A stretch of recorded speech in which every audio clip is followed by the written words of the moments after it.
Former Deputy Finance Minister Mcebisi Jonas is delivering this year's lecture. This year's theme will focus on hope after state capture towards an agenda for change. Let's take you there live now.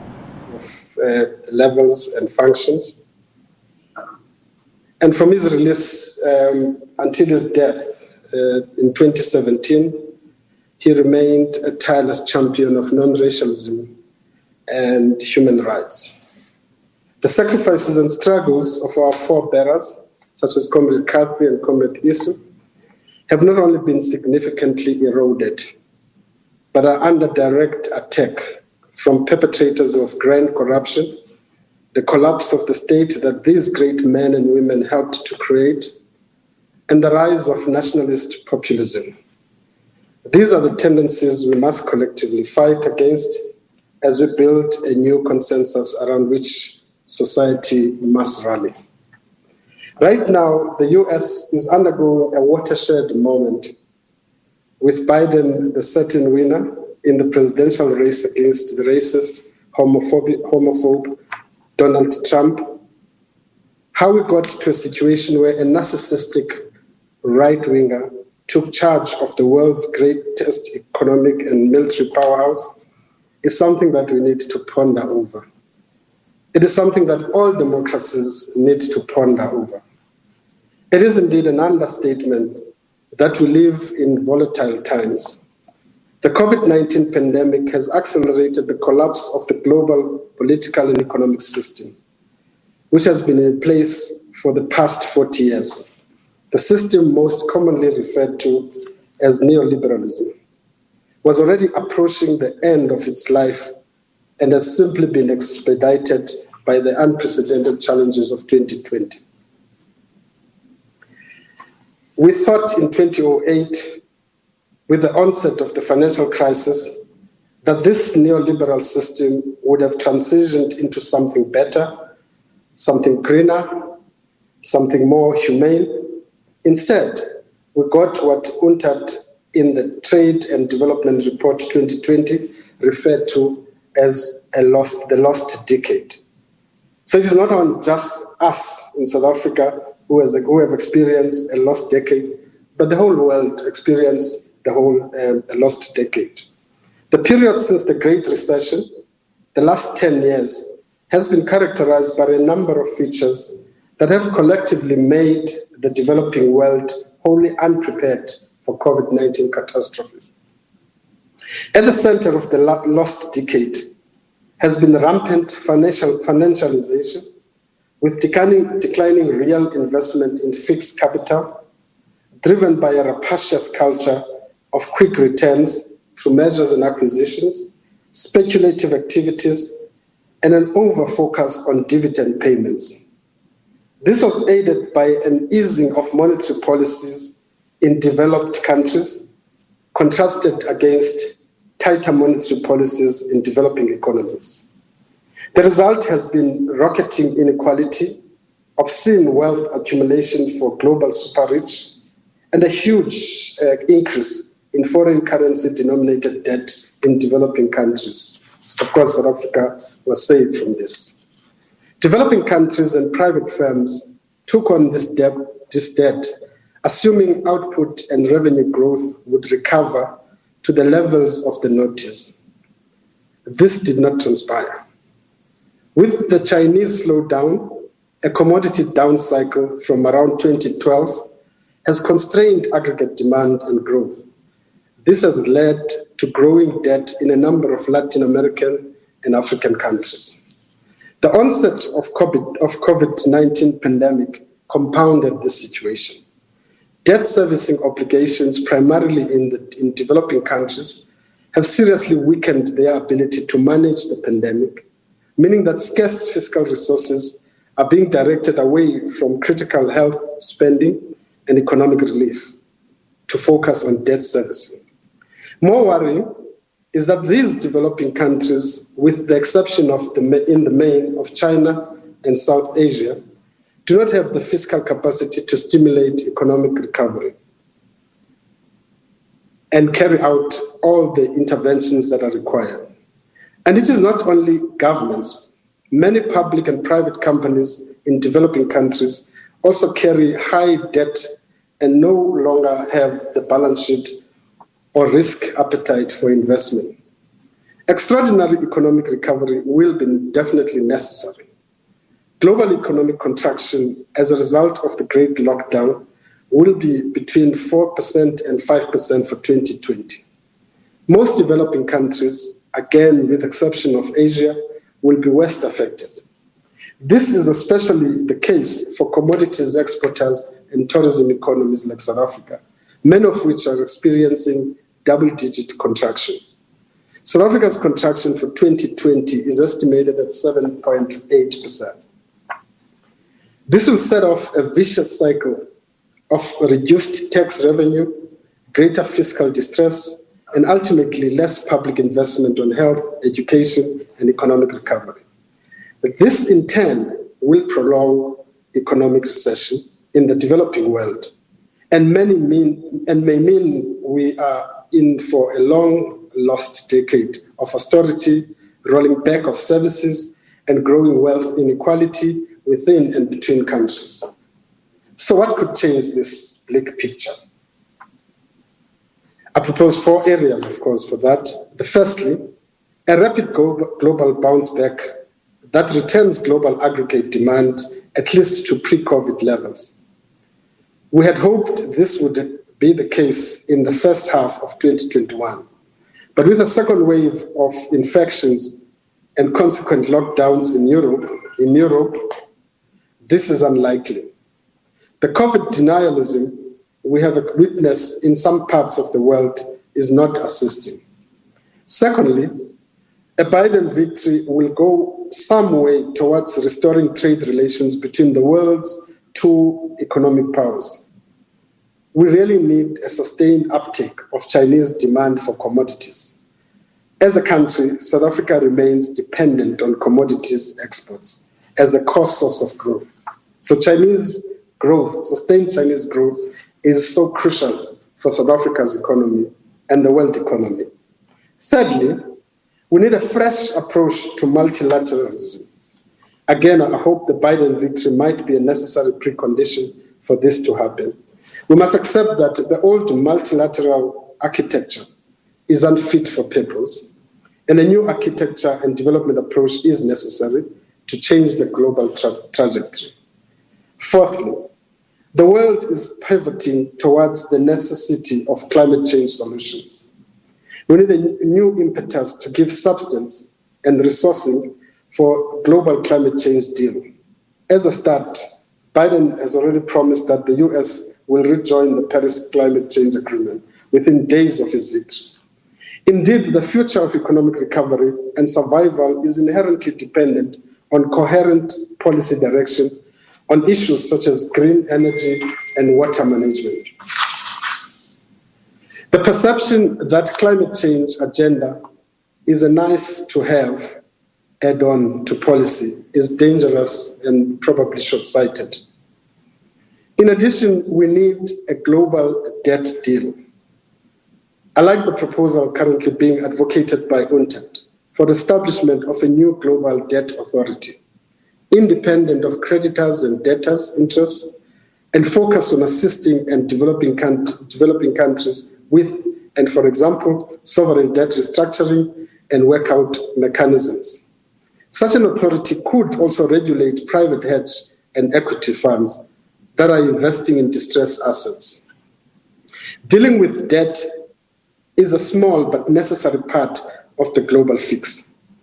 We also need a global economic stimulus and rescue plan directed mostly towards developing countries. Such a global stimulus could direct global liquidity currently pooled in tax havens, for example, to green technology, digitization, and health infrastructure in the developing world and Africa in particular. I truly believe that digitization can be a leveler, providing access to new markets, new technologies, providing entrepreneurs with immediate access to networks and know-how. Hopefully, the defeat of Trump will deal a blow to the deglobalization lobby. But we also cannot simply return to hyper-globalization model of the past that disproportionately benefited China and finance capital in the developed world. A new model for globalization must emerge that conduits foreign direct investment into the productive sector of developing economies and allow these countries to generate export earnings. This will entail rewriting the rules of global trade to level the playing field. As an alternative measure, we need intellectual property rights on a COVID vaccine waived. Without equitable access to the vaccine, it is highly likely that the global recovery will exacerbate uneven development between developed and developing world. While a global debt deal would be great, we cannot sit back and wait for that. In fact, if history is anything to go by, such a deal is probably unlikely. We need more global activism around these issues, and it will also be interesting that foundations and NGOs and civil society and political parties realize that they have to play a role in leading a global activist initiatives. And we need to get our own house in order in the first instance. Unfortunately, this will take more than coming up with an economic recovery plan or putting new capacity in place in different parts of government. And don't get me wrong on this point. These are important measures that we need to support, as we do with other reforms aimed at restructuring our dysfunctional state-owned enterprises and tackling endemic corruption. The point, though, is that these interventions must be underpinned by a much bigger and shared national agenda that accepts as its starting premise the nature of the crisis we find ourselves in. Our crisis is not simply a fiscal crisis or a sovereign debt crisis, as many would make us think. Our crisis is fundamentally a political and economic crisis that will require wide-ranging, painful, and unprecedented trade-off. That will also require bold and strong leadership. In simple terms, we are faced with another 1994 moment. But we now have an opportunity to rewrite the compromises that were made then, but which are no longer relevant at all. The 1994 consensus gave us a stable political platform to build a new democracy, assemble a new state architecture, and deliver services and welfare to millions of needy South Africans. A small but powerful black elite was created through boardroom deals and access to state rents. This fragile consensus held together for the first 2 decades of freedom, but has rapidly unraveled since then. A number of factors account for this unraveling, and as I outline those factors, I'll also build in some suggestions about what needs to happen. First, our growth model failed to deliver the output and the revenue required to sustain fiscal redistribution. We remained an economy that's locked into the global economy as commodity exporter, without diversifying into other sources of growth. This worked well, while China was powering forward at a near double-digit growth. But the plan stumbled on the commodity down cycle that began in 2012. Even before the onset of COVID, we were not producing the required levels of revenue to sustain our social programs. Real spending on health, education, and policy was on the decline. This is set to further decline as we enter the period of fiscal distress, and I believe we are into that period. South Africa was able to weather the 2008 Great Recession because we had fiscal reserves, a luxury we no longer have. We are close to defaulting on our debt, and neither tax increases nor expenditure cuts are feasible. Because sometimes people think that the easy solution is just impose more taxes, and taxes can, if not thought through carefully, destroy an economy. And others think that we can just go into major expenditure cuts. Again, I don't think, given the conditions that we are in, these are all possible. Painful trade-offs and choices are therefore necessary. The question is whether we have the will and leadership. Do we cut public service jobs? Do we freeze public sector wages? Do we cut back on services? How do we balance the interests of public servants, their unions, and the poor? And what are the interests of the newly established Black elite who are so dependent on the state markets as primary source of wealth accumulation? Is there monetary space to play in? And what are the risks, for example, of monetizing debt, monetizing deficit? Many people say printing money. How do we bring in private and institutional investors to ensure continuity on infrastructure spending? How do we deal with Eskom albatross around our neck? My own view on this difficult question is that whatever choices are made, the interest of the poor must come first, together with the issues of sustainability. We must protect price stability because hyperinflation impacts the poor the most. And if we have to cut posts on services, we must ensure these are not frontline posts. We must reverse the current trend of cutting back on police officers, teachers, nurses, and the like. If we have to cut, it must be at the top. As budgets for procurement shrink, we must open up new opportunities in the real economy for Black entrepreneurs.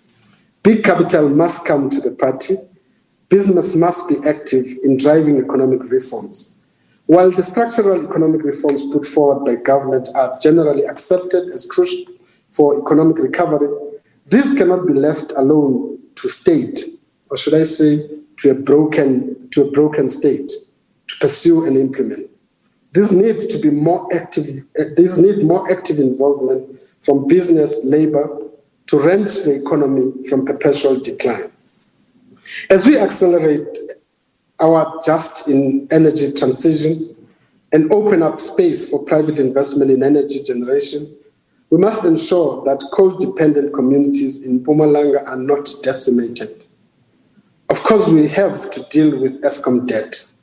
We must create active ways to ensure that the projected shrinkage in municipal revenue does not sink Eskom. These difficult challenges are not for Eskom alone. Our macroeconomic difficulties are not for Treasury or SAB to resolve either.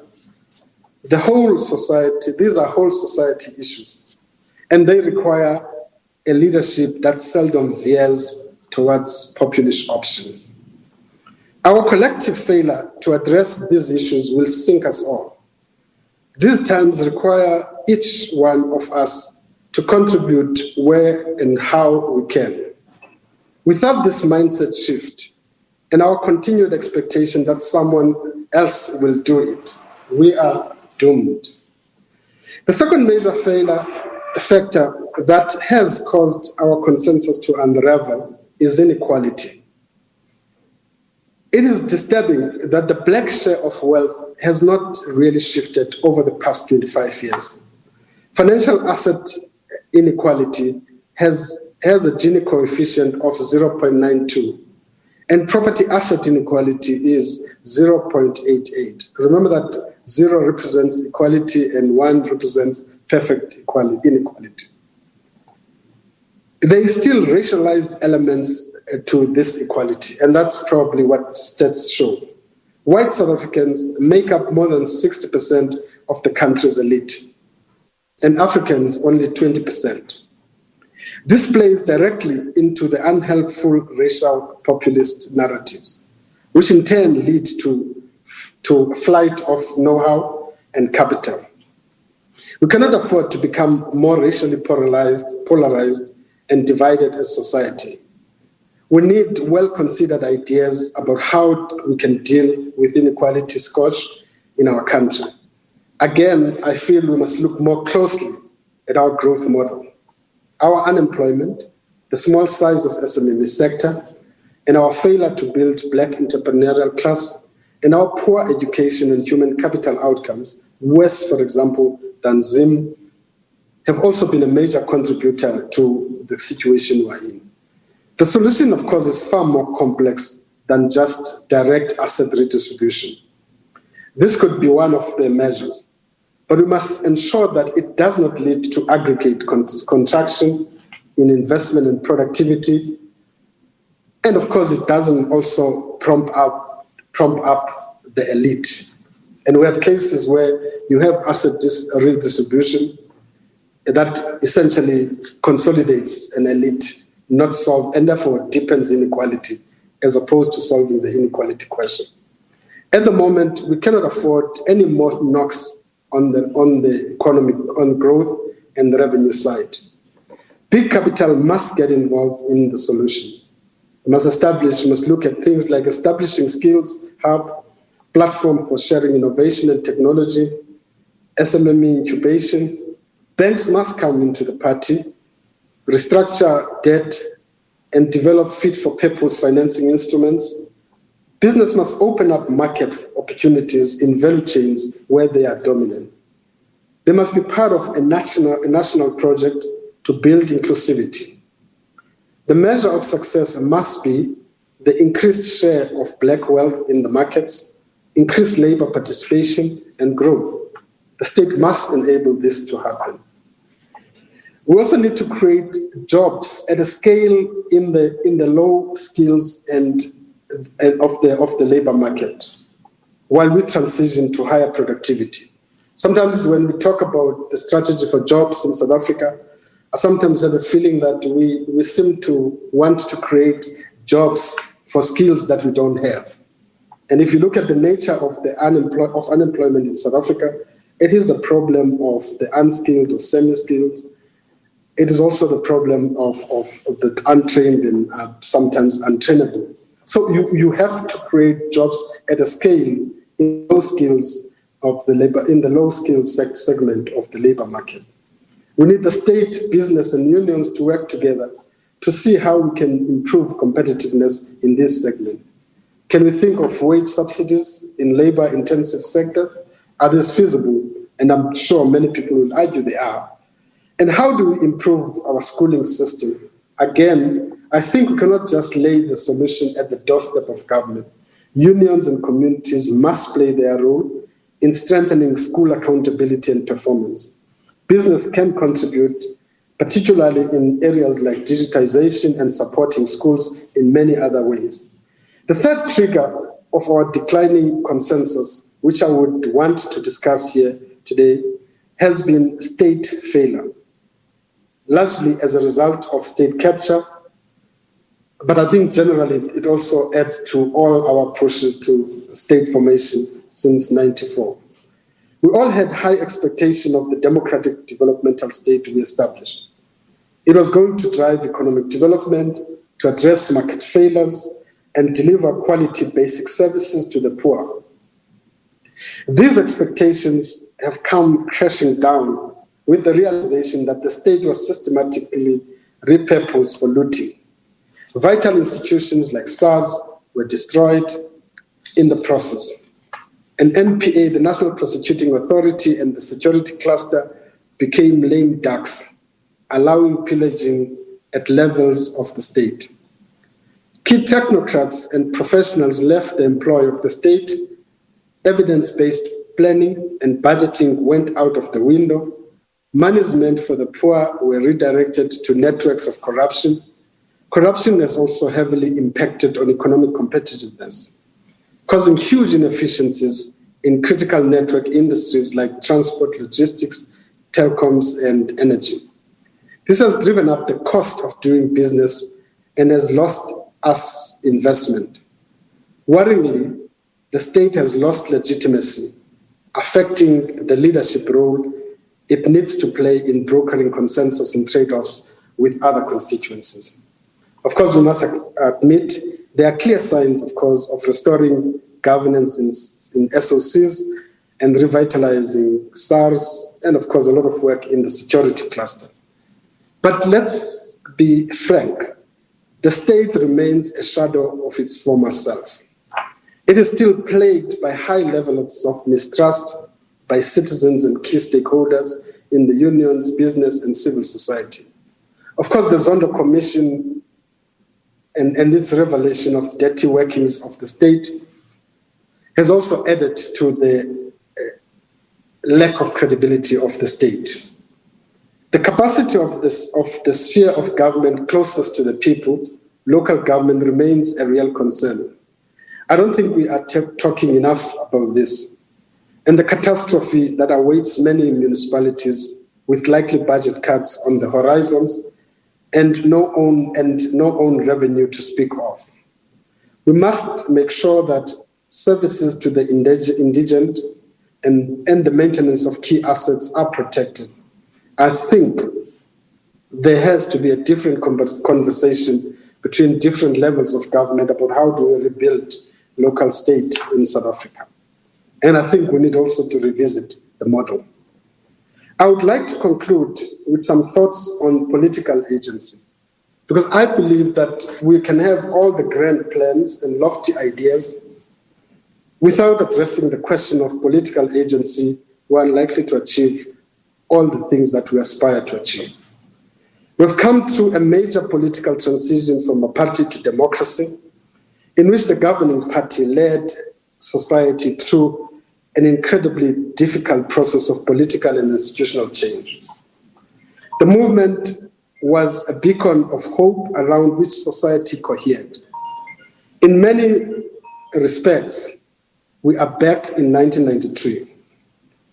We need to take a new development path, and we need a new vision around which society can once again cohere. This time around, unfortunately, we no longer have the same kind of credible and embedded political agency to lead us. Underlying this is the realization that the governing party has not adequately filtered who rises into leadership. Because I think there's something that is unique about political parties, as sometimes we don't recognize, that when they are strong politically and morally, they're able to filter who rises into leadership. When they are weak and morally weak and ethically weak and politically weak, that filtering role disappears. And that is why you would find all sorts of characters making them into leadership positions that everybody starts asking, how did it happen? So the filtering role is a function of how strong political parties are. I make this point because I think we have to the ruling party has to rebuild its own ethical foundation before it can lead a broader campaign for a new moral order in the state and society. And that's fundamentally important, because you cannot hope to transform society and deal with this moral and ethical question if the agency itself is questionable at an ethical and moral level. Speaking as I am here today, paying tribute to great leaders like Comrade Kathy, Comrade Isu, and others, I must also raise another question. We are also at the moment in our history faced with a challenge that we must move beyond the Messiah complex. And I think our politics generally have always been plagued by this Messiah complex. And many people will call it the cult of personality, which remained a perpetual feature of our politics. It is unrealistic and frankly delusional to think that a single person can save nations and lead us to a promised land. We were lucky to have a golden generation of leaders like Mandela, Kathy, Isu, and many others. But even they themselves constantly reminded us of the power of the collective and the imperative of building consensus. We must also break out of the belief that what we have in our politics is right now, is good as it gets. Our country has and deserves better. But until we get better, civil society needs to step up and define its role in galvanizing society around a new vision. We need to take initiative as joined-up society to begin earnest discussions about the difficult trade-offs and compromises to kickstart growth, tackle inequality, and forge common and non-racial future. This is what Comrade Kathy and Comrade Isu would have expected of us. Thank you.